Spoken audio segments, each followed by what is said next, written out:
The two major concerns the first year, one, not gaining enough. What about the other side of the coin? You get a kid overeating, getting very heavy. What could you suggest to mothers so you don't end up with a kid that is 30 pounds at a year of age and you wouldn't want that? Is there any tips you can give the first year? Well, you know, bottle feeding does have a tendency to say we have to finish the bottle.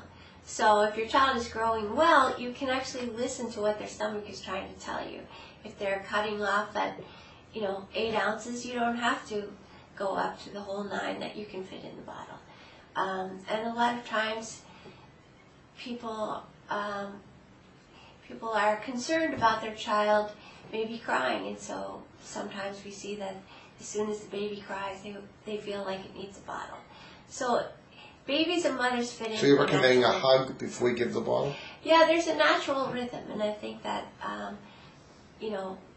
again, we don't have that much experience with children that you have to slow down in their eating. But I think that, you need to look for what the baby's natural rhythm is. And a lot of times they're asking for something that may not be the bottle. There's a lot of concern in the beginning not to give water because we want the kids to get the calories. But when would you suggest that you could bring water as a liquid into the diet with that much concern?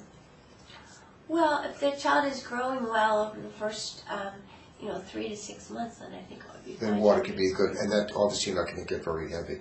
What about juices? It's called the empty calorie thing. Right. Is that a good or bad idea to introduce in the diet the first year? Yeah, I'm totally with the American Academy on that. There's no real need for introducing juice at all.